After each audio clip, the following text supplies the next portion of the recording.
Goeiedag, 7 Julie. So 'n bietjie update van die Iran-oorlog. Iran is al weer besig met hulle games.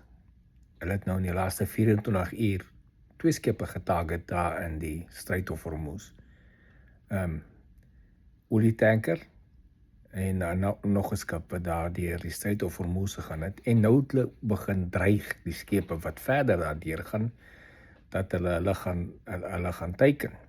Nou ongelukkig vir hulle, die meeste skepe gaan deur die naby die Omankus verby, verder van die Irankus af, wat redelik beheer word deur die Amerikaanse weermag om beskerming te verleen, so daar gaan skepe deur, maar die wat bietjie noorder van dit verby gaan word daar so hulle wat geskiet was in die laaste 24 uur, hy 2 skepe.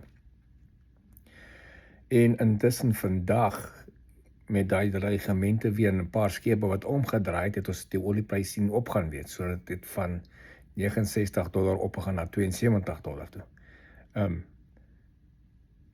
Amerika se president Trump en die ander NATO lande is op die oomblik besig met 'n NATO summit. En dan weet ons van die funeral processions wat daar in Teheran aangaan.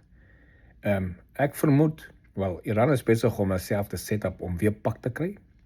So ek vermoed dat president Trump gaan hulle geleentheid gee om daai funeral klaar te maak, en as hy klaar is met sy NATO summit, gaan jy nie verbaas wees om te sien daar word weer 'n paar houe uitgedeel in Iran se rigting nie, want dit lyk my dis al hoe hulle luister.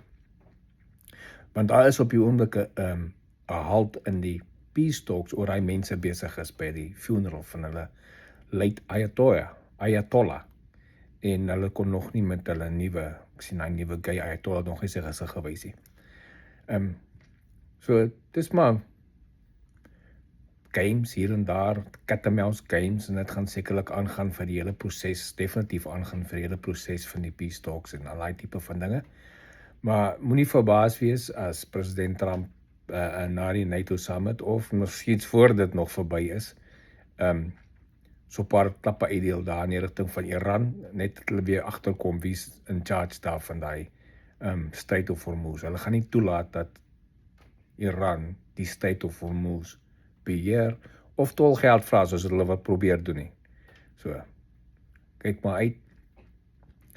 Hooplik bedaar hulle, gaan aan met die peace talks. Indien nie, kan hulle maar verwag dat hulle 'n paar klappe gaan kry van die US military af. En elke keer gaan die klappe net harder wees, harder en groter, tot hulle leer, want dit is al hoe hulle koppe werk en dis al hoe hulle sal leer. Dis maar al vir nou, niks verder gaan groot aan daar nie, dis maar verder rustig in die Midde-Ooste. Sien julle later, cheers.